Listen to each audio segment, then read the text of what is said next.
Hi everyone, it's Roger and James here from the What's on Disney Plus podcast. In this week's episode, we are going to be talking about all of this week's Disney Plus news, including a Black Panther Disney Plus series. We'll be talking about Cinderella coming to Disney Plus, plus some other acquisitions that they've picked up at Sundance, and then we're going to be going into full-blown spoiler mode at the end about the latest episode of WandaVision.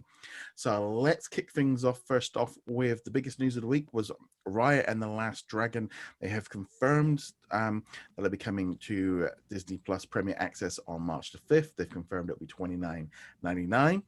And they've also confirmed that it will be available to all Disney Plus subscribers for free from June the 4th. They had previously kind of put it into the HTML code, but now it's been officially announced and they kind of reshuffled the date a little bit.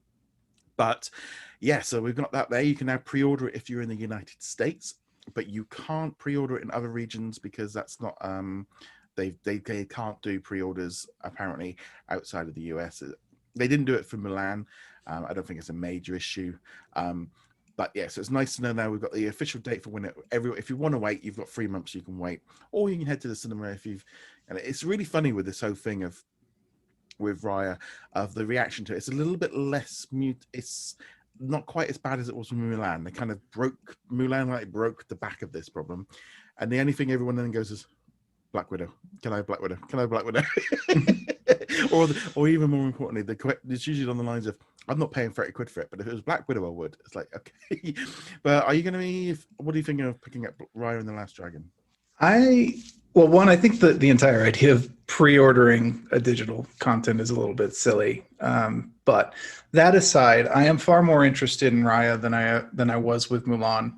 I haven't decided yet. $30 is still a lot of money, especially for a new IP, for something that we don't really know much about. That said, the trailer that we got last week, I guess, about 10 days ago, was really good. So I'm kind of psyched for it.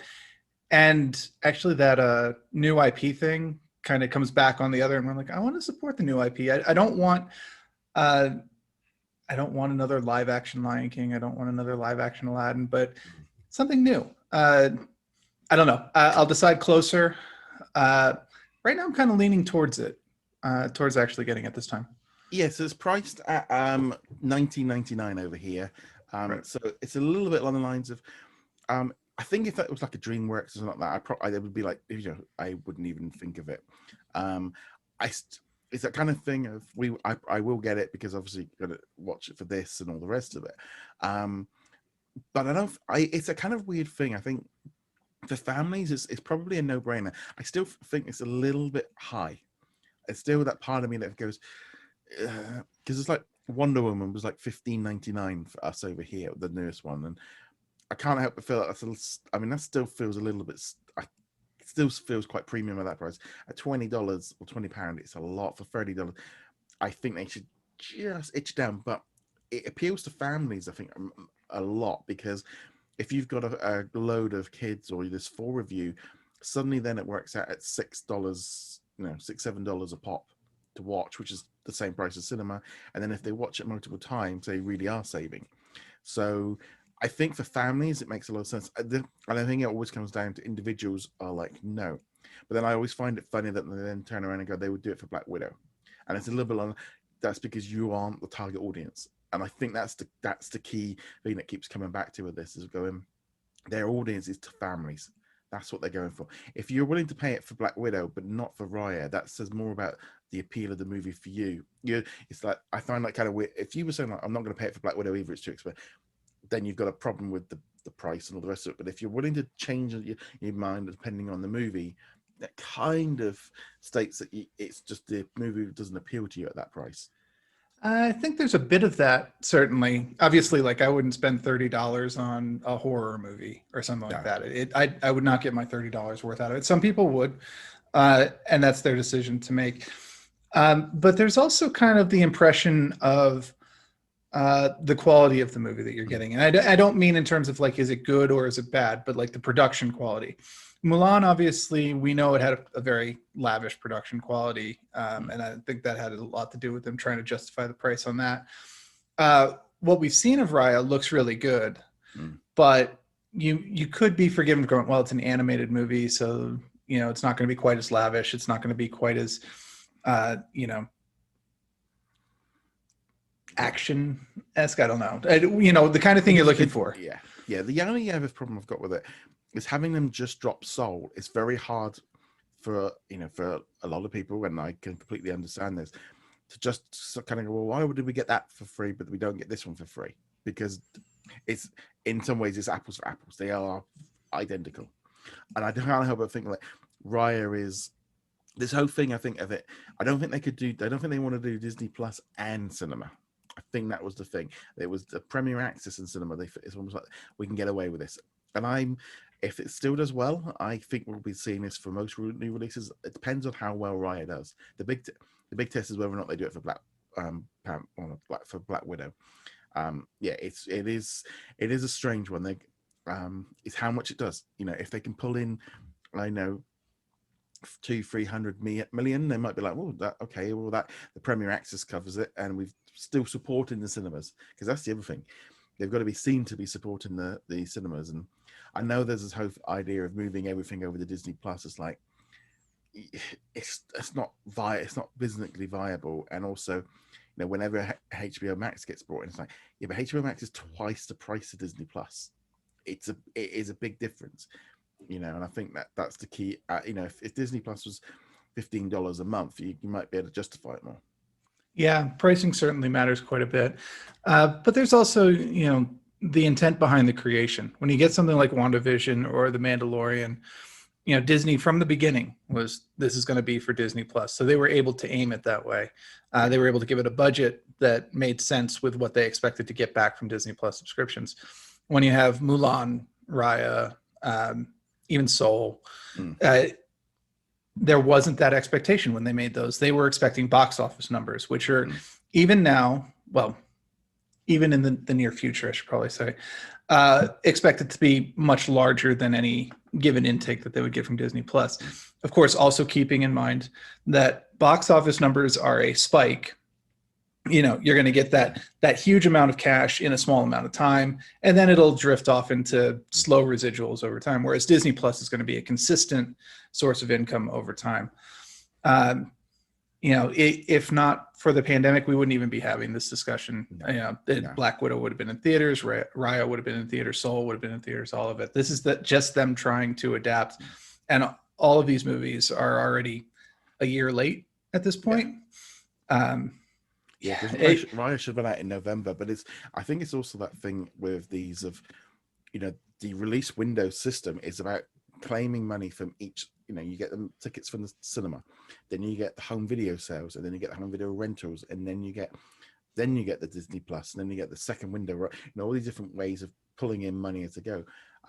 People saying like Netflix pulling that one movie a week and all the rest of it. It's like, but are there not 200 million pound movies every week? They aren't that level.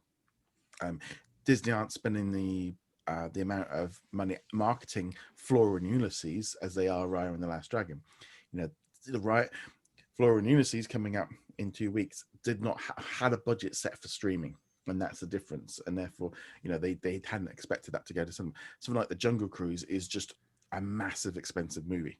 And that they never would have made that for Disney Plus. They might change their mind in the future when the numbers come up, but they might be also looking at it going, these movies, the amount of subscribers they would need to pull in, I don't think is possible. It's about keeping us happy and all the rest of it. But there's a line and there's a business side, and Disney set out how they're going to do it. I do like the idea that we're going to be getting 3 months between. Like, I think that's right. I think we're going to start seeing that a lot more.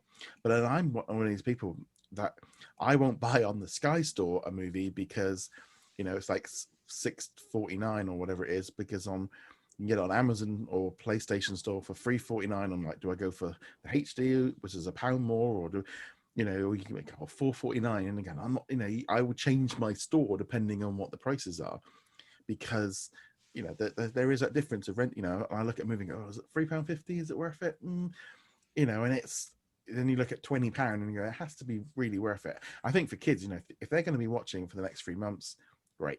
And I think right now, we're still going to be in the lockdown at that point. Kids are still going to be off.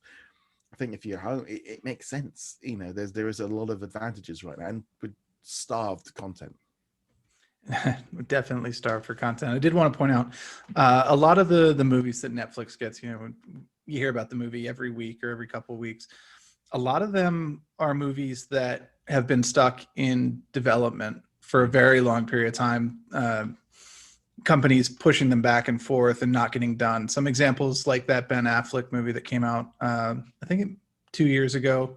You know, it's a money stealing heist movie. Yeah. I think Poe Dameron was in it and all that. It had been languishing for years, and Netflix was able to scoop it up for cheap and produce it for cheap and throw it on there. To a certain extent, Disney did that last year too, with more with shows than with movies. But just like, hey, this show is done, it's ready to go. We want it off our shelves. Here you go. Yeah. So, yeah. So I'm going to bring up two things right now. So from the Sundance Festival, which took place recently, Disney acquired two movies. They acquired Playing with Sharks, which is going to be released on the National Geographic, all about sharks and that kind of they were helped make Jaws and film stuff for Jaws, and then realized the damage they've done, and they've pretty much dedicated their entire lives to trying to fix that problem. Now that there has been picked up by National Geographic and will then either come to Disney Plus either as exclusive or it will go to cinemas first. I think they still like the idea of releasing things, that idea you release them to give it a little bit more grandeur when it arrives, but you know, they've acquired that one. Also Searchlight Pictures picked up a movie, and I'm gonna, because it's such a weird movie. It's called a Summer of Soul, or When the Revolution Could Not Be Televised. Apparently it's the most expensive documentary that's been picked up at the event, at least over 12 million, which was a previous record, and that will be released on Star internationally on Hulu, and also it'll be coming to cinemas first. So they are picking up acquiring stuff, but you got to think of, you know, maybe 10-15 million for these movies to come to Disney Plus or whatever first is a massive difference to $220 million dollars for Mulan. Yeah, and also it's important to keep in mind that when they're buying these movies or these documentaries, they're paying the one upfront cost, and maybe a little bit of marketing on top so that people know that they bought it and that you can watch it. But when you are working on a movie like Mulan, there are expenses that don't necessarily get recorded into that final number. And you also have to put forth the effort. It takes years to make these movies, whereas you can also go down to Sundance and pick up a couple documentaries and all the work's already done for you. It's a lot less stressful. Yeah, I mean, literally a story broke overnight. I haven't looked fully into it, but there is a new team been put together by Disney Television for acquisitions. You know, they are now in the hunt. You know, they've realized now that they need content, and they're on the hunt like Netflix and Amazon and all the rest of it. And you're going to start seeing this where they will, and they're going to be looking after, you know, not just the US, but international distribution as well. So we're going to see a lot more of it, but they are picked up with that in mind. But yeah, so interesting to see all this kind of coming together. It's interesting with that. It's again, it's like that's Playing Summer of Soul movie. Apparently there was a big festival that took place around the same time as Woodstock, and all the footage was in the basement for 50 years, and then they found it and they kind of turned it into a documentary, and it's just like, you know, things like that, you know, and it won loads of awards and stuff at Sundance. And I like that kind of stuff. I like, you know, the idea of them giving us something a little bit different, some different stories. And often, and I've said this, some of the best acquisitions for Disney Plus, like Clouds and Black Beauty, weren't originally going to be coming to Disney Plus. You know, they were picked up, and you know, they're made differently than the Disney ones. Yeah, and you can definitely tell, but it's nice to have those options. The slightly more mature content like Clouds, alongside the stuff that you have for the kids. And like, I wouldn't have a problem showing Clouds to a kid, but it's not necessarily the first thing you would think of in mind when, like, oh, we're going to watch a Disney movie tonight. No, I mean, I think it's again the audience, and I think we're really going to see a big shift, a really big shift in those numbers with the addition of Star internationally. I think that's going to make a massive difference. I know WandaVision's bringing a lot of teenagers and adults in. It was so it's definitely that aspect to it. I'm really hoping that it does elevate the National Geographic's brand a lot too. One thing Disney has not been great about has been making documentaries, and I'm not even talking just about the last year. Yeah. Like, I know Disney Nature has been a thing for a very long time, even if it wasn't under that banner. But honestly, they were outclassed by National Geographic's Discovery, BBC, I think pretty much everybody who was in the game at that point. The thing is they are in it. I mean, obviously they aren't. They they got National Geographic. They've even got a 50% stake in A&E, which they've licensed all of that stuff to Discovery Plus.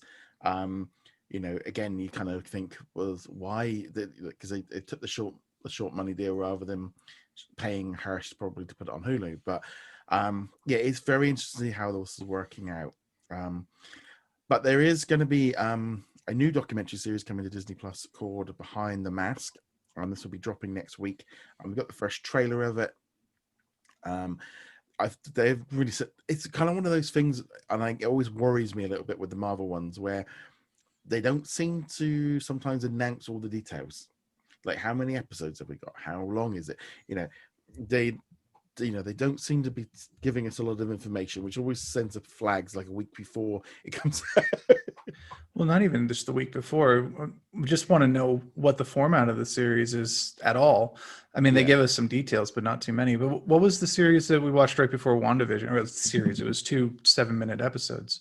I forget what it's called now. Oh, well, but we had the recaps, basically. Oh, the Legends. Legends, that's right. Well, we had no idea what that was. We knew it was like a catch-up device. We knew it was here's a reminder of where these characters are at for when you start WandaVision.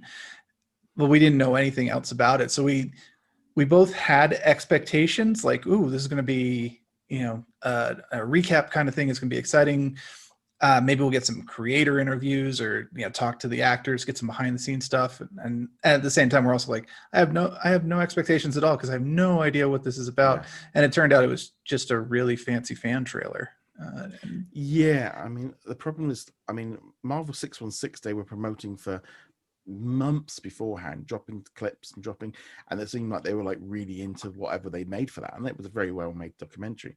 But it's Behind the Mask. Is it one thing? I don't know. It's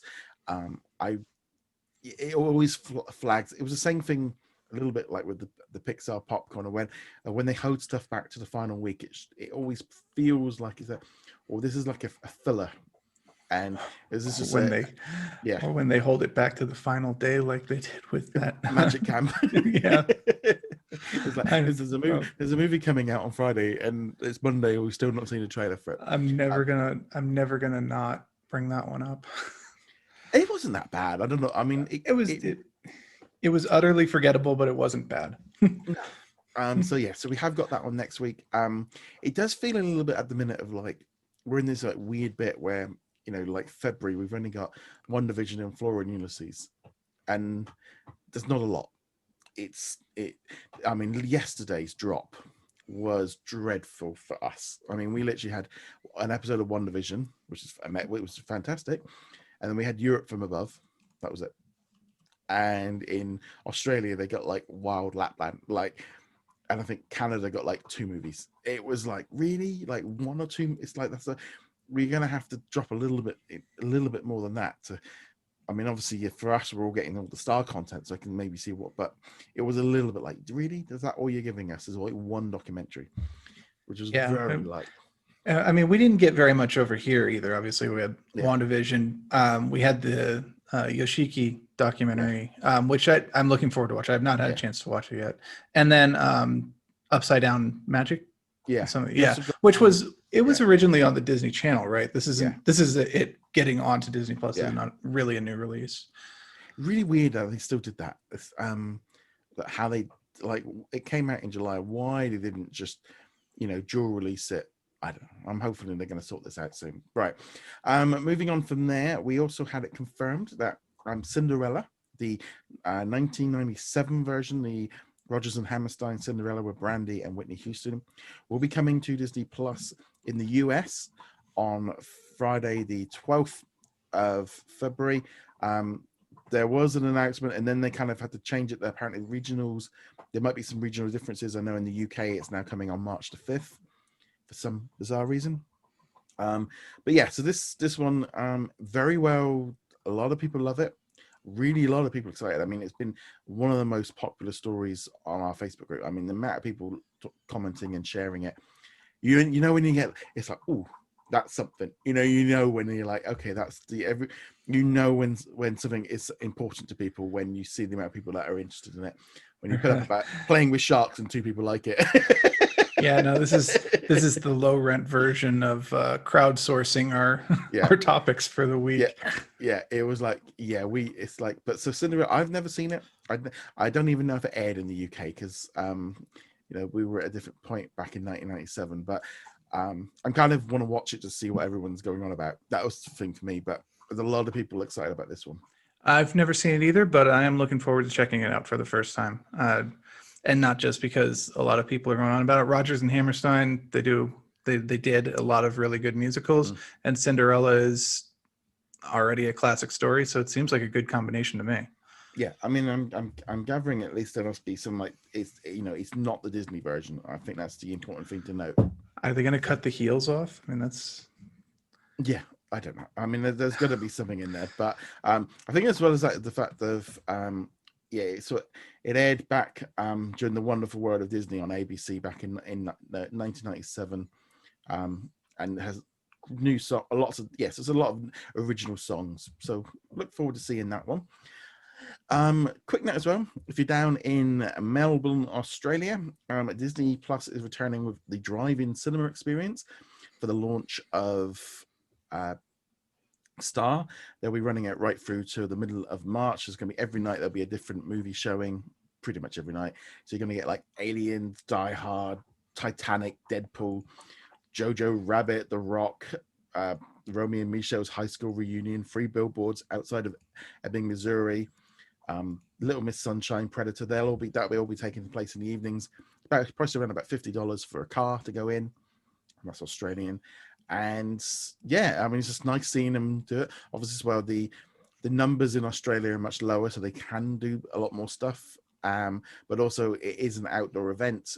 You are in your own car, and they have got a new app system in place to bring food to you when you order it. So it's a nice socially distanced experience. I think at the minute, especially over here, I think we'd love to have something like that to kind of go and do. But it's a nice. They did this last year for Disney Plus, but now they're doing it for the Star launch. And it's like it's just so funny just seeing like Disney Plus and Die Hard. I'm still getting my head around when I see all these like logos and posters and trailers going out, like the Canadian Star trailer. It still feels like really Disney Plus slap with Die Hard and Predator. It goes against everything we've had for a year. Suddenly it's just like that's all gone now. Well, it'll be a wonderful Christmas when we get to watch Die Hard for our Christmas marathon. Yeah, and it is just kind of like one of those really. It's still taking a while, and it was so funny this week. I think someone on like the Facebook group was like, like the right stuff isn't suitable, and then we go, well, it's not all for, not everything's for kids. Oh well, what's next? Logan and Deadpool. Yep. And it's like, and you kind of see that figure of like going. Yep, they are. They're gonna be. I stop there. Predators, aliens, all sorts of fun stuff. Yeah, we're getting some fun stuff. But yeah, so that one's coming. Also another quick note as well. Disney Plus has got into some problems in Iceland because apparently the education minister in Iceland, I'm not even going to attempt to try and pronounce her name, she sent a letter to Bob Chapek asking for why none of their movies on Disney Plus are dubbed or got subtitles in Icelandic. And I'll be honest, I was a little bit like, really? They've not got, it's not even, I would have just assumed that they, if you're going to launch in a country, you're going to have content in their available language. Apparently in Iceland, English is very well spoken, and they have a huge amount of people like 80% of the country is subscribed to Netflix. And it's like, and I remember when I went to Iceland in January, and there was only like 3 hours of daylight a day. So there's a good reason for it. But yeah, they're kind of really pushing on the idea of, culturally they need it. Kids aren't speaking Icelandic as much. They're not reading it as much, and so taking away and this is what all these countries are worried about, and this is why they're bringing all these quotas in to make sure this doesn't happen. If, for example, if you were to put a Disney movie on TV, they'd have to put subtitles on. And apparently, an actor chimed in and said, they've done dubbing and also they've done the subtitles for it. They've just not made them available within the app. Disney kind of said, well, we do make stuff available, and it's like, but they don't do this. I mean, even like in Brazil, they've put the Portuguese versions on, but the Portuguese version from Portugal is different to the Brazilian Portuguese. There's a lot of regional variants, and there's a lot of and it's just like they really got to. If you're going to launch it in a country, you should, it just feel like well, we can't put they can't put any subtitled stuff on the Disney Plus. I mean, we had that Japanese one, or we don't put and it's like, yeah, but you do it for everybody else. It seems a little bit, sort of, bad. Hey, if we have to sit through the credits after every single episode of everything with all of the international, then let's at least get the stuff that they made on the Disney Plus so that the people go. There's no reason for it to not be in Icelandic. At the very least, subtitles. Yeah. I get that it's a small country, very small population size, and my experience was the same as yours. Yeah. I went in November. Sorry, not last year, obviously, but a few years back. And I had no trouble talking or finding my way around the country. Most people spoke English. And if they didn't, they knew someone who did, who was very close by.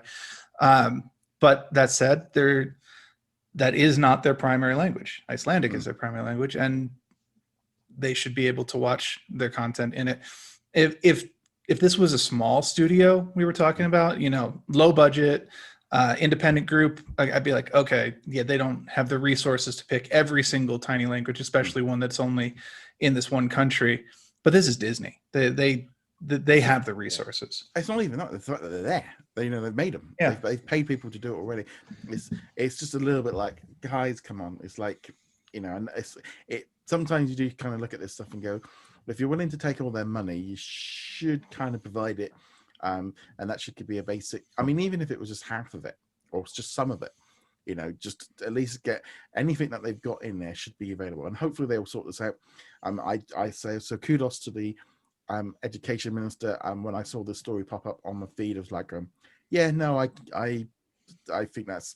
And this is why the European Union are and sort of Europe So I don't think it's even the European Union, some kind of European group of filmmakers and stuff. They've all come up with this thing of, to help protect our industries. And it's happening again in Australia and Canada, where we don't want, this is what the problem is of when, you end up letting all the American companies coming in, they don't provide any content in our, where we are. They don't provide the languages. They don't employ anybody. They just come in and just take over, and that's what this is why this is all being brought in, and I think that's why Star is a bit important to internationally, was because of what this brings in. And hopefully, they've signed all these people in place to get local content made, but we've not really seen any of it yet.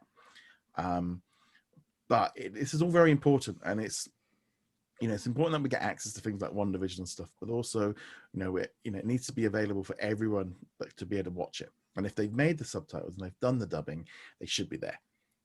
Where if they have to, I can see. This is why when someone says, "Well, why has this movie been delayed?" Why is it not available in France but it is available in English? Well, if they're sorting out the French, because it happens a lot with the Netherlands. I think the Muppets was delayed, Muppets Now, because they didn't have the dubbing. But okay, fine. Be it, and just say, and they were very open and said, we've not got that sort. That makes sense. If you're holding it back to, don't just put everything out there and go, well, we'll add it eventually. That's not, I think there's that line that they've got to put in.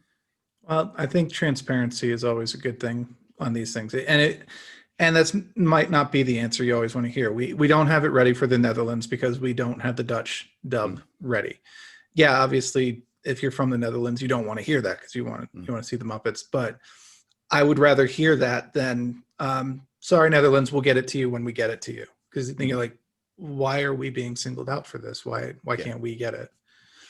Yeah, I mean, especially now, everything being global release, I think at least with subtitles and stuff. But again, it's just annoying. It's just annoying. I mean, it's like now.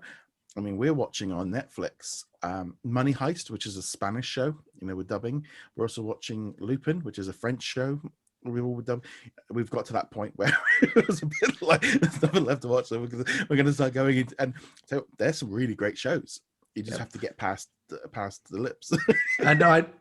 I just watched Kingdom on Netflix, which is a Korean show. Yeah. I watched it subtitled, so I'm just used to subtitles. I almost never watch dubs unless I'm not going to pay direct attention to it.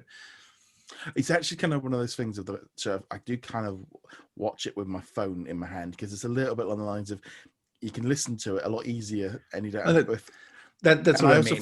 Because I remember when I used to go watch like all the big martial art movies at the cinema at my local like picture house, and it's like I like the dubbing so I can watch the action, because if I'm watching the subtitles, I don't know.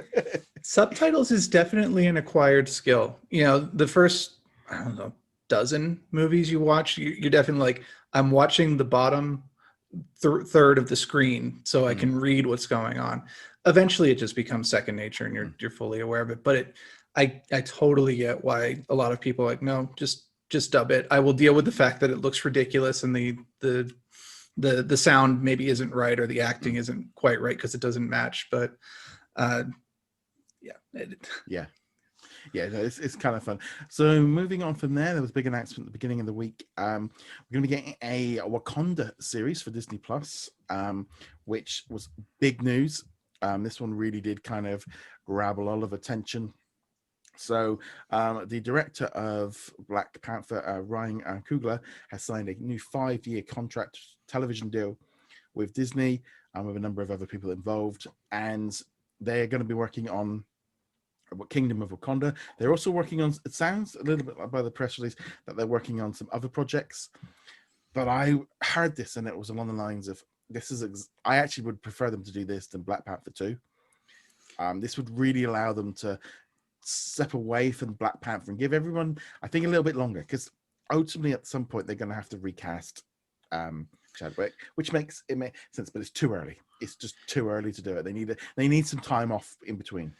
I don't think they will, to be honest, because there already is a precedent in the comics to have Shuri take over as the Black Panther, and there's nothing that says they can't, that T'Challa doesn't have a kid somewhere who could take over or whatever. There are plenty of avenues that don't involve them recasting the character. But either way, I do agree with you on the other point, which is I'd kind of prefer this television show over them moving forward with Black Panther 2 at all at this point.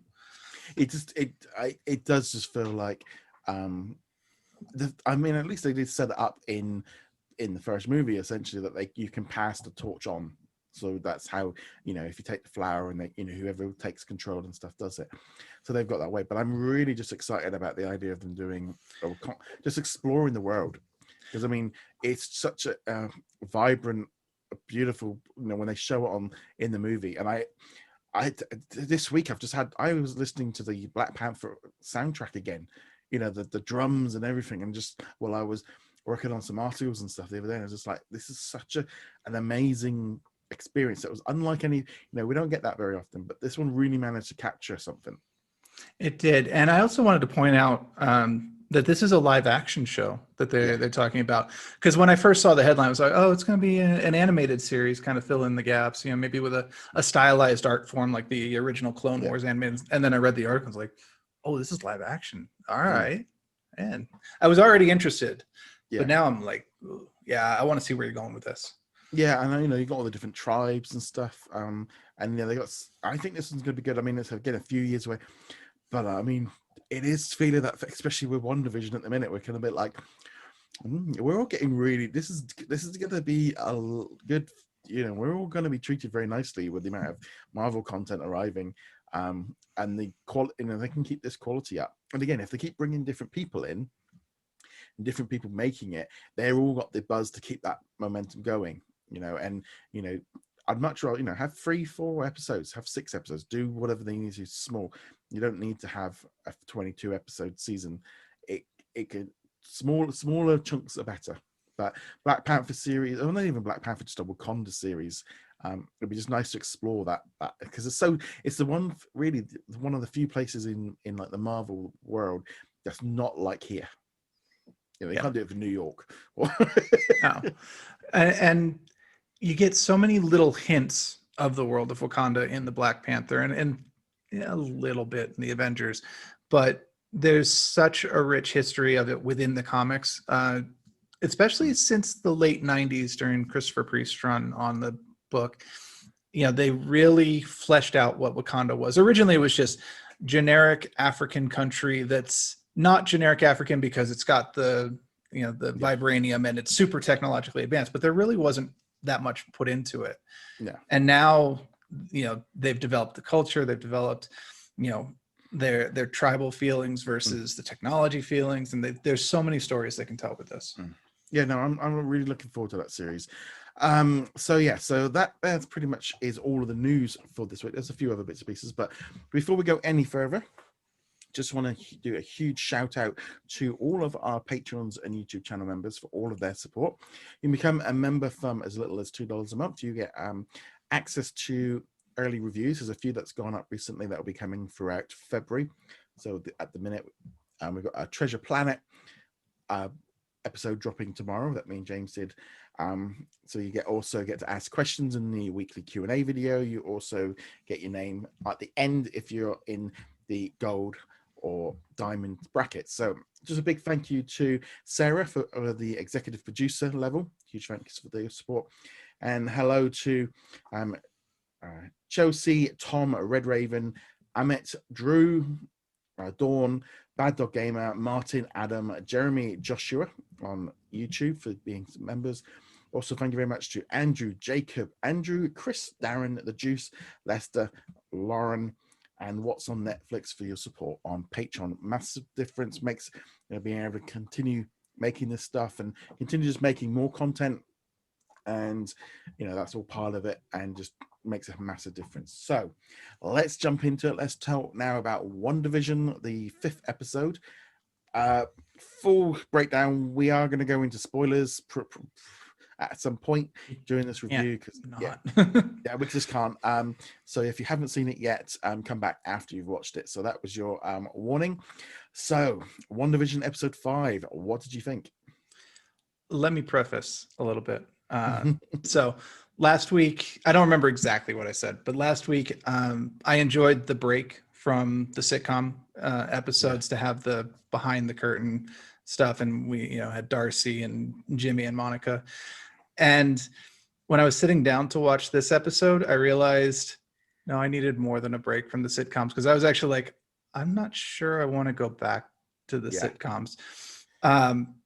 So you wanted some traditional Marvel show. That's what you with the weirdness though. I don't know how you get the weirdness without the sitcom part, but I wanted the weirdness as well. So this is actually the first Marvel or Star Wars show that I watched as a second screen rather than sitting down on my couch and watching. And I did it while I was working. So as it turned out, there isn't too much just sitcom part of it. They cut back to the real world and so forth. But when it was sitcom, pure sitcom, right at the beginning, I was like, I don't care. I'm tuned out. I'm done with this storyline. When it was sitcom plus weird stuff, I was kind of half paying attention. And then once it went to the real world, I was fully paying attention. And then the last, what would you say, like 7 minutes when Vision confronts Wanda finally, from that point forward, I was like, I want to see this. I want to see where you're going with this. Give me episode 6 right now. So I really enjoyed I mean, the whole opening sequence of the Vision growing up, going, well, Vision wasn't a child. I know, that was weird. It was like, let's show pictures of Vision as a kid. I'm like, what? Well, of course, it's that sort of like going back to like Growing Pains and Fuller House and all the kind of those classic shows and stuff, which obviously got a tie-in with which one was what one was her sister in Fuller House, wasn't it? Her twin sisters were in Full House. Yeah. So they were kind of like playing on that and stuff, and I'm like, okay, we're back in the 80s and the 60s, and then once the credits or the intro rolled, then we went back into the real world, and that was like and I was really loving. We were jumping. It makes sense now. I don't think they can just leave us in the sitcom zone because it didn't. I'm really glad where we are now. This was a perfect way of the jumping between it. We had but even that whole thing is falling to pieces. It's not working the same way as it was before. Vision coming to the idea that something's wrong, and he doesn't remember what's happened, and he doesn't.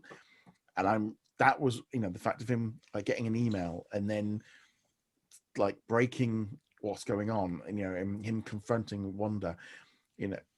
It was all building towards this, and obviously the kids growing up like instantly, and like not even hiding it anymore, and it was like you could see the wheels are coming off, and not even needing to hide it either, because their neighbor was just like, yeah, all right, they're 10 now. Yeah, sure. They grow up so quick. Which I actually enjoyed her input too, where because she was the perfect like, yeah, Wanda, your stuff's falling apart right now. Yeah, I mean, it was the whole thing of her when she just like stopped and went, "Should we go again?" And like Vision's like, "What?" And and she didn't reverse it. She didn't reverse time. And it was, I mean, we've seen it in previous episodes, but it was very much like, oh, she's fluffed her lines, or so that was interesting. And then the fact that like Wanda leaving the dome, then going straight into like villain, because we haven't really seen her like that since Age of Ultron. And then I love the fact that they're just showing her breaking in to the sword thing, and then really, really weird seeing Vision like in bits. And like, oh, that's pretty dark. But I like the fact that they kept it on the security camera because it was intrigued. They didn't show it a lot. You couldn't, you had to be watching it. And I thought that's such a cool way of doing it because it makes it look so much more sinister when like, Monica's finding out what's happened, because it looks so much more sinister the way they did it. Yeah, she just broke in and did it. Well, it worked in the same way that Luke showing up at the end of the Mandalorian worked. You know what's going on. You understand that it's that cool things are happening, but you just get the bits and pieces of it. And it was a nice throwback to the comics actually, because it happened differently in the comics because it happened in like the 70s, but the sequence is from that. I liked it. I mean, the thing is as well, because Wanda got blipped, didn't she? Yes, she did. Yeah, so I think we talked about it last week briefly. She went from watching Vision die, or killing Vision, watching Vision come back to life because Thanos used the Time Stone. Yeah. Him killing Vision, and then from her perspective, she's immediately thrown into the world-ending fight with Thanos at the end of Endgame. Yeah. And then literally so by the time we're up to now, it's only been 3 weeks. That's what, maybe 3-4 weeks since. I don't think, because that with the blip just happening, what we saw it, and it being set 3 weeks later, they've set the timeline for her. She's only just lost him. And then of course she finds out that he's being stored and being tested on, and they're trying to make weapons out of him and all the rest of it. She just went bonkers. And the whole thing of like not being able to bring people back from the dead, and not being able to bring back Sparky, because I did even do a quick, it's like, Sparky, I'm sure I've read it. It's like, that was a character that they had. I mean, it looks like they've definitely got rid of Sparky. I mean, I he's think coming back. I think yeah, he's poor pooch. I will say the Sparky comes from the Tom King run of Vision from a couple of years ago. And if you like the tone of this show, you absolutely need to go and read the Tom King Vision run. It's 12 issues, and it is a trip. It is a mind bender in a good way. It's quite fun as well, because there's like footage flowing around now of Elizabeth Olsen from the Age of Ultron press junkets, and then she's been talking about, I'd love to do House of M, but Disney would never do it. and like now they do, because they've gone past. I think that's the thing. We've gone past origin stories. We don't have to keep doing, Superman leaves Krypton, or Spider-Man gets bit by Spider. We've kind of moved on from that. Spider-Man handled it really well. It's just like, it's Parker, Uncle's gone. Here's Aunt May. The story. Yeah. Let's keep going. Yeah. Batman lost his parents, that kind of thing of like, we can move on from that. I mean, they did do a little bit of origin with Monica, because they did an X-ray, which showed something that was wrong, and some tests were coming back wrong, which it was very vaguely gone over, because I picked up on it when I was watching it, going, because I knew she got some powers in the comic book, and then like reading some of the spoiler because it's that kind of thing. Once you've seen it, then you can go look for it because it's Right. like, yeah. And then it's Yes. like, okay, because I've never heard of Monica really until this season. Right. She was big in the Avengers in the 70s and 80s, and then kind of fell off the map. She even wore the Captain Marvel title for a little while. Yeah. And then she fell off the map, and then she was brought back early 2000s. She made a couple brief appearances here and there, but she's back in the comics now, and a regular guest on Captain Marvel. So for people who don't want to go look that up, I'm not going to spoil her eventual story here, but I am curious how much of her story is going to be in this, and how much are they saving for Captain Marvel 2? Because we know she's going to be in that. Yeah, because that's kind of that. Because there was definitely some tension when Jimmy brought up Captain Marvel. She looked at him funny. Whether or not that was, we don't know what that was about. So that was it's actually entirely possible that Jimmy does not know that Monica knew. No, which she wouldn't, would she? Probably. But I'm really enjoying the three, and I mean, it's like everyone's going, we need a sword series with these three, because I think everyone's like, they are in that zone as us. That's everything's been explained through to them from us. They're finding out for us, and I think that's what's working so well. And they're nice characters. I think that's Jimmy and Darcy and stuff. They're all nice. They're not. You can empathize with them because they're being nice. They. And I think that's the difference. And I think that's why they're going to be, because Jimmy really seems to have pulled out. Because I remember him from the Ant-Man movies, but this last couple episodes is like he's really had a chance to shine. He really has, and I'm glad that he's had that chance. I also wanted to mention this last week, actually. I'm really glad that they showed Darcy as competent, because when she's in the first two Thor movies, she's really played as the comic relief. Yeah. Is she even a scientist? Is she going to get her PhD? Because you never see her do science things. She's always just holding Natalie Portman's science things. But here, we're like, oh no, she actually knows her stuff. She is a legitimate scientist who they called upon to look into this weird anomaly, and she's holding her own. Yeah, no, I'm really enjoying that whole aspect to it. And I think as well, like the whole thing of like, there's something going on, teasing the idea that someone's maybe controlling what's going on, because there's things happening. For example, the doorbell goes, and and Wanda's like, well, that wasn't me. And then we had the big reveal. Right. Now, we kind of had known for a while that Evan Peters was going to appear in the series. We didn't know what. I mean, I was like, are they going to bring back Quicksilver? Are they going to bring him in from another universe? Or is he literally going to be playing because he could have been playing a villain. He could have been playing another character. But no, they went straight in and popped him in Quicksilver. And Darcy just saying, they've recast him. I liked so weird. I really appreciated Darcy with the recasting line, because she was speaking for us in that moment. Yeah. And I know that's kind of a Marvel tradition at this point, because Yeah. you had Don Cheadle popping in at the beginning of Iron Man 2 and just being like, "Hey Tony, it's me. I'm Rhodey. Let's move on." So that kind of the wink and the nod to the viewers, to us. We'll have to get the full story. Well, we'll have to get information next week about what's going on there, but I did appreciate it. The one question I had going into it, I kind of assumed he was going to be Quicksilver. It was like, is he going to have the accent, or is he going to be X-Men Quicksilver? Because that's who he played over there, and he has the accent. So I was like, all right, they're kind of doing some sort of mix and match kind of thing going on here. Well, the thing is with this, we're in a like weird zone. We don't know how this is all working. I mean, we had J. Jonah Jameson in Spider-Man. He was in there, and he's playing the same character, but he's playing it from essentially, he is the same person, but it's from a different universe, so therefore he's slightly different.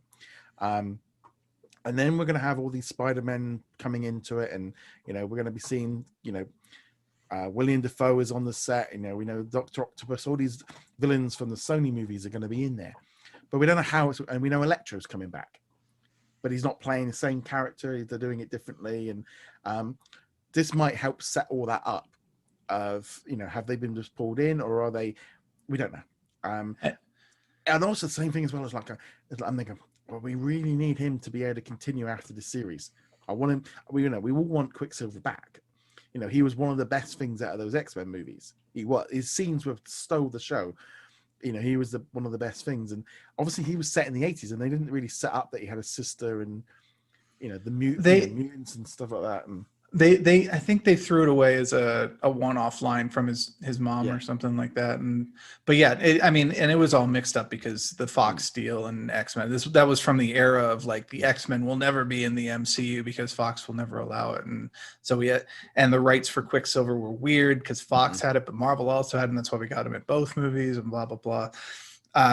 So now they're kind of fixing something that they came about because they really had no choice before. But we'll see how it plays out. Yeah, because it's going to be like, how are they going to do the mutants? How are they going to do all this stuff? We know Ryan Reynolds is going to be in the MCU, so they are doing something. I know a lot of people have talked about the Spider-Man movie, obviously, because that one is much closer, and obviously we're getting the Tobey Maguire and Andrew Garfield and all this stuff. But we were told from the beginning that this series would tie in with Doctor Strange, which leads into right, and it'll be interesting to see how those link up and what kind of cameos we get in that. I actually expect that Doctor Strange will be more of this is how it works, this is how it's going to be going forward, this is how we're going to explain these anomalies, and then Spider-Man will take what we learned from that and just have fun with it. Yeah, because there's been there's Doctor Strange is going to be in WandaVision at some point. We know War Machine is now going to be in there as well. This is going to be a heavy. We're really starting to see some, and I think what a lot of people are loving about this is we're seeing stuff happening in this series that you never would have seen in the old era of Marvel television. We're kicking off. This is all interconnected. We are really getting into the weeds of this is a movie. We're in that. Whereas anything that happened in Daredevil had no bearing on what happened in Avengers. This doesn't feel like that. This doesn't feel like that in the slightest. This is setting stuff up permanently. And even in Agents of S.H.I.E.L.D., you get the occasional cameo. Obviously, they ended the first season with Sam Jackson showing up. Jamie Alexander was in there as Sif a couple of times. They had these few winks and nods to the MCU, but it always felt like kind of that situation where in like early Star Trek shows, they would kill off the red shirt. Look, it really is a serious situation. Look, Sam Jackson's here. We're really connected. But then you knew nothing else was going to connect because they'd already done it with that one. So everyone was safe now that the red shirt's dead. The thing is, I've just finished off the last season of Agents of S.H.I.E.L.D. and I've watched all 7 seasons. So I know it. And it fell off in the middle because after they did the whole Hydra thing with after Winter Soldier, which was great because that tied in with that perfectly. And then we went off on the whole Hydra thing. But then once they kind of went off to space and different, the whole show just got lost at that point in its own timelines and stuff. And then even basically the last season was about going, yeah, we're in a different timeline. And now we want to go back to a different time. They've already done the quantum realm jumping between universes. It is part of the, they mentioned Thanos. It is part of the MCU, but they were very much like they didn't have full control. And WandaVision just feels on a whole different level. Yeah, no, and Agents of S.H.I.E.L.D., they were stuck in that. We need to tell our own stories, and we can't link into the movies because the movies don't want to play with us anymore. So now we're going off to space, and we're going to the future, and we're going to the past, and so on. The last thing I'll say on Agents of S.H.I.E.L.D. is I do hope that at some point we get to see Mac as the director of S.H.I.E.L.D. in one of the movies, even if it's just a throwaway. It would be great. I really want to see. I would love to see Quake join in, but bring that in. They were pushing Quake hard in the comics for a long time after Agents of S.H.I.E.L.D. came out, and she became an Inhuman. Sorry, that was the one I was looking for. And she's still, I think, playing a major role. So it's conceivable she could make the jump to the movies, but I'm not holding my breath for it at this point. Definitely just at least in an Agents of Sword series, and just she could be the liaison. Yeah, just kind of. I think we could see a bit more of that. It depends how Miss Marvel works with the Inhumans. That could be. But going back to your original point, WandaVision is so completely interlinked with the movies. not to the point where you're going to be sitting there going, what's going on? I don't understand this plot point because, it came from Age of Ultron or something like that. But to the point where you're like, oh yeah, I remember this story element and I understand why she's reacting this way. Or it's fun to see Darcy doing this, or it's fun to see Agent Wu, Jimmy, doing a magic trick when he introduces himself to Monica, because that's a throwback to Ant-Man. I think it's like even just seeing Wanda and Vision squaring up. That was great, yeah. And then in the air and doing all the magic, and there's that kind of thing, and then obviously bringing in Quicksilver. Like, these are big things. The first X-Men crossover was in this. That wasn't small. That's not a small little thing. I mean, that would have been a breakout moment if that was in Black Widow. That would have been in any movie, that would have been a massive deal, let alone in an end of an episode. I mean, Twitter literally was like boom straight after it. I'm so glad that I was not on social media for this, because if they had spoiled it for me, I would have been mad. There's a lot of discussion right now of, like, obviously Americans being a little bit, like, especially on the East Coast, like, upset at the time and don't get why the time is and why they can't have it. And I think the West Coast isn't quite so bad because it's at midnight, so it's not as nasty.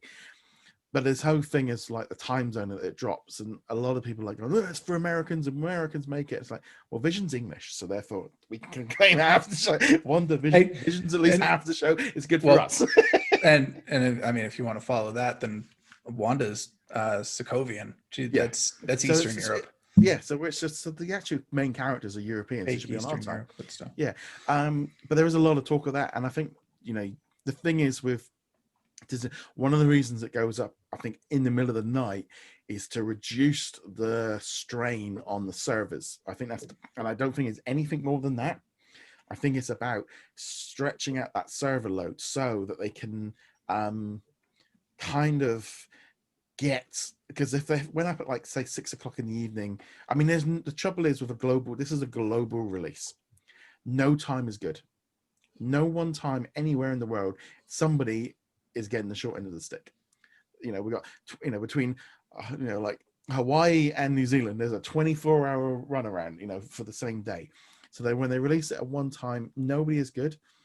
The time they release it, for us, I mean, luckily for over here, we get it at 8 o'clock in the morning. So it's not a great time for us. I mean, you could say the same thing of, well, you could release it 8 o'clock in the morning, New York time, and then we would get it in the afternoon. So that could work, but they don't want that load, because apparently there was listening to someone, and they were talking about, even on the West Coast, it can be a little bit tricky trying to get in at midnight to watch it on their servers. I mean, we saw it recently, and I think that's one of the big issues of why they are spreading it out. But also, they are all on different servers around the world. But you've got India, Europe, Asia, they're all big markets with millions of subscribers. That 87 million subscribers of Disney Plus, they're not all American. And then they said, like, HBO dropped stuff. HBO Max is only in the US, so it makes sense. Globally, there is a big problem. There is, and there's no one good time for this. Yes, you have the problem. I mean, I have been dealing with the problem that the Americans have got now with WWE since I was ever a kid, and especially with the internet. Every morning, I can't go on social media after a pay-per-view because I know I'm going to get it ruined. I've got to sit there and watch the Royal Rumble like I did this last Monday, and try not go on and look at anything until I've watched the show. And I've had to deal with that for decades. So it's a little bit like, well, yeah, it's kind of, somebody has this problem, and it is a real trick of, if they go later, they're not, wherever they put it up, someone's going to wake up in the morning when it comes up.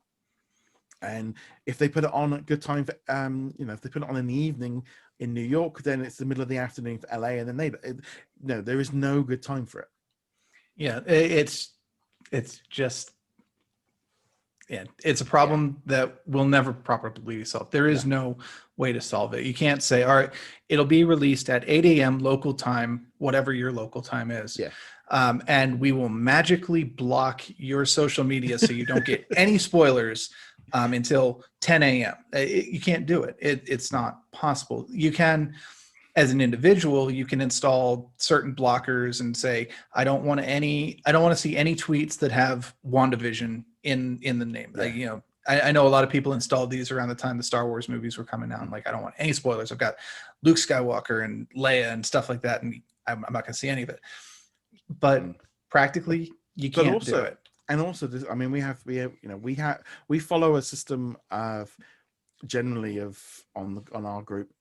We follow what Disney does. So on the Monday, we go into the spoilers to all our posts because it's a TV show and you've got time. And it's that thing of, it's a real thing with the spoilers of I mean, X-Men and Pedro and Quicksilver were all trending on Facebook, on Twitter and stuff. And it's that thing of like, it's ultimately it comes down to, it's your responsibility of what you want to do. It's not, the rest of the world isn't going to bend for you. And I think this is where people are, maybe that whole thing right now of everyone's realizing like, yeah, the world doesn't revolve around you. I mean, I wouldn't jump onto social media with pictures of Quicksilver yesterday. Didn't do it. It's like, that's me putting my own control in place of, wouldn't do that because someone would watch it. I did put up a tweet after I watched it of like, wow, and a picture of WandaVision, because it was like nothing, you wouldn't know what it was. But that's on me. I'm being responsible of what you're doing. I did a review, and in the review I put spoilers. So if you went on any further, that's on you to watch. And I think that's this kind of whole thing with TV. And it was the same thing with WandaVision, and we're going to have it with every single series and movie. When Star Wars comes out at the cinema, I would be there at the 8-9 o'clock showing on day one. I would make sure that I knew that I didn't want to get it spoiled, so it was on me to get to the cinema to watch it. Now people go, well, I've got family and I've got work and all that. It's not possible. But it's like, but that's I remember one of my staff said to this was, that's a you problem, not a me problem. And it's like, and it's that kind of situation of we're in a situation of social media has speeded us all up. We never had to worry about this. I mean, I just think back to the episode of The Simpsons when, Homer comes out of Empire Strikes Back and sort of walking down the queue going, hey, do you know that you saw and ruined it for everybody. And, that there was, the thing, and I've had people say, well, we should have a 2-week rule. Why? Because you can't see it. Like, it doesn't work like that. And it's such a weird thing of like if you asked everyone, everyone's got a different time. 2 days, 3 days, a week, 2 weeks, a month. People, they're like, I mean, we had one on, some people going, well, we shouldn't talk about a movie till it's arrives on Disney Plus. What, 9 months later? Yeah. It's like, if you say 2 weeks, we can't talk spoilers for 2 weeks, then we will get complaints from people like, I want to talk spoilers. I want to talk with people about the things that are in that are spoilers. And if you say, and then you'll also say people going, oh, 2 weeks is way too fast. I want a month. There is no spot that works for everybody. So we picked our spot. It's Monday. Yeah. And that's because I'm following what Disney does, because that's right. On Mondays, he basically gives everyone the weekend, because on Mondays, what happens then is Disney put up all the posters and all the info. So what we do in our group is we just if you go in our post approval list at the minute, I mean, we've got like 100 WandaVision posters at least ready to go for Monday, and I'll just start going through and get rid of a lot of duplicates. And then for Monday, we'll have a blast. But it's that thing of, it's a real tricky situation, I think. And everyone's, you've got to take responsibility for yourself for not ruining it for other people. But everyone doesn't think like that. They watch it and I think responsibility goes on both sides of that. You have to be responsible and go, I really don't want to get spoiled. That means I need to avoid social media, and I probably need to avoid clickbait sites that are going to try and spoil it for me. Things like Reddit or whatever. But also, after you see it, being conscientious of the fact that there are people who have not yet had a chance to see it, and they don't want you spoiling it for them. And that's why we have the agreed upon. That way, if you go to the Facebook group or whatever, you know the rule. It's 3 days. So if you have not seen it on Monday or by Monday, you probably want to avoid the Facebook group until you've seen it. And that's, we're taking the responsibility of not spoiling things on Friday at 8 a.m. So you wake right up and go, hey, Pietro's in oh man. Well, I'll be honest. We've kind of got even us as mods are, because I've literally said I have, I'm literally watching it at 8:05 because it's like I know that I've got to, and I know if I had to wake up in the morning, I literally like I'm not checking it. I'm not checking that queue till I've seen it, and it is a pain. It is a bugger. But how do you deal with this globally? This is something that you can't fix because everyone's going to have this problem, no matter, and everyone has this problem to deal with, and this is kind of the buzz of what they're doing with the week to week. Could you imagine they dropped the whole season on that first day? Wouldn't get this stuff. No, this is exactly why I don't like the full drop, and I know that there are people who do. I've got a coworker who's complaining that The Expanse took 9 or 10 weeks for it to the current season, and it's like, I want the whole season now. I'm like, enjoy the suspense of it.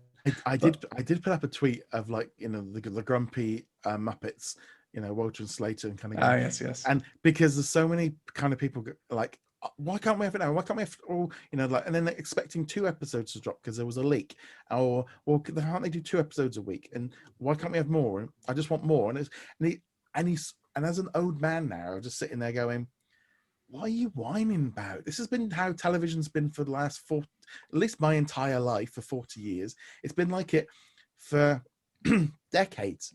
It works. There's a reason they do it. There's a reason that this system works, and there's a reason it's not just about keeping subscribers and all the rest of it, and keeping engagement and keeping the concept of just dropping the whole seasons at once. That was something Netflix did because they were competing against television, and primarily it was because they were dropping old seasons of old TV shows that everyone had already seen. So they built this whole thing, and it's like, it's not healthy. It's not healthy to drop whole seasons at once. Let everyone just rampant on spoilers and stuff, and it's like, oh yeah, so you get through the host. It's like I'm like halfway through Cobra Kai at the minute, but it's all available. I could have binged a whole lot in one day. But who's talking about Cobra Kai now? That's and what and also I have a friend who is absolutely obsessed with that show, so they do. Yeah, but I mean that kind of thing of like, you don't get that buzz, but also this like weekly drop. That's just how television has been, and like, oh, it's old fashioned. It's like, it's old fashioned, but it works. It works. It shows it works. I think anytime I see somebody going, why can't we get the episode now? Get us the episode. I just imagine, the Mr. Moneybags Monopoly guy just like cackling in the corner, like, I've got you. Because that's exactly what they want. That is what Disney wants. And all the companies want that, because it generates buzz. It generates recognition. It keeps the title in circulation, and it also tells them that they have you hooked. Yeah, you are enjoying what you're watching. It is actually a very effective way to gauge interest. If people are going, when do I get the next episode? When do I get the next episode? People are interested in the show. You have a popular product. I mean, I just think back to all those big shows like Friends and Frasier and Simon. We had them all week by week. That was just how nobody would have dropped. Occasionally you might have got a special like double drop or something, and that's just how it was. It's I don't know. In some ways it's like that, I feel like it's impatience, that kind of feeling of going like, well, that is what the internet has given us, the instant gratification. But it's also worth remembering, in the 90s, it wasn't just you had to wait a week for the Seinfeld episode or the Friends episode. If you, for whatever reason, were not available at the time it aired, you were out of luck. You could catch it on the rerun. If it was popular enough, it might get a rerun like 3 hours later or on the weekend. But more often than not, you're like, you missed the episode. All right, catch the next one, and I hope you can figure out what's going on. I mean, obviously, they were sitcoms. They were designed to not change week to week, so you could jump in anytime. But that was it. There were was done. that thing of, and when they talk about like, I love it when they were going to be like, this show was watched by 30 million people for the finale of Only Fools and Horses, and they're going, well, there's only 3-4 channels, and there was no on demand, there was no video, there was it was destination television where everyone stopped to go watch it, because there was no you could set your VCR to you had to go through and either find the code to cheat it in, or put the timing in, and then if they changed the time, you had to kind of go a little bit over just in case. And it was such a different time, but obviously we grew up on that, so like we maybe look at like the weekly dropping, this is so convenient. This is just a cool way, episodes drop on a Friday. There is a certain amount of nostalgia in that, the show that you watched with your family. Yeah, everyone either endured the show because they were, wanted to be with the family, or it was the family show that people just love to watch. And just having that, it's going to be on at 8 o'clock on Saturday, and we're going to watch it as a family, and everyone's just around the TV. You don't have that now because, you can, if you're not there when WandaVision drops, well, whatever, it's still waiting for you an hour later. And okay, there's definitely nostalgia goggles going on there, but and if it's 10 minutes late, you just press start and you can start whenever you want, and it's fantastic. It is absolutely fantastic. But there is, this kind of constant, we saw it right through, we'll just give us the whole of WandaVision, give us the whole of Falcon now. Everything, well, they're not finished making it. I want the whole of Wanda. It's I always love that one. Well, they've just finished filming Mandalorian season 2. Well, I want it now. Yeah, but they've not. If they give it to you now, there won't be any special effects. Yeah, I hope you like green screens, because you're gonna get a lot of green screens. I know they used the volume for a lot of it, but still, the one exception I will say to this, and the one that we've talked about plenty, is when they dropped the Mandalorian season 1, and it was week to week here in the States, and okay, that's fine. But then when they released it over with you guys, or in the European launch, it's just give them the whole series. That was, it was a bit along the lines of, that was always a bit silly, because you're like, hate to break it to you, but most of them have already watched it. They've seen Captain Jack Sparrow, and they've kind of got around it, or not even got around it. There was legal ways you could get around it, and it was just that makes no sense. I know, in Latin America, when they launch, just put it out there. If it's already been released, at least keep them up to the same pace. It's like now, if they were if they're launching in Singapore in a couple of weeks' time, give them every episode of WandaVision up to the same episode we're up to. Just let them catch up. Yeah, but absolutely. There's no reason not to. But WandaVision was fantastic. It just keeps getting better. I still can't believe we get this every week. It's still, and then we've got so many more shows to come this year. I think this particular episode, I was worried about the return of the sitcom formula. They nicely evaded it, so a lot of my worries were unfounded. Although I will admit, the first 10 minutes, I was definitely just kind of, there was a quarter watching it. I just remembered really was the bit when they were fighting with the credits rolling, because Wanda wants to wrap it up, and I enjoyed that one, actually, because then they're going, and it was it was so distracting. Because obviously the action's going on, and they got these credits roll. Of course, it made so much sense, because she's trying to end it. She wants, she's not only to. Yeah.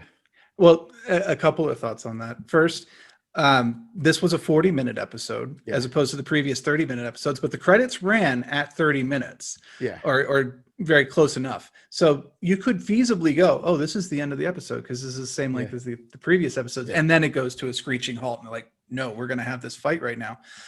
Two, also being that it is a traditional sitcom, if Wanda was able to successfully get the credits to roll, everything would be reset for the next episode, because you have no permanence in old school sitcoms, almost no permanence.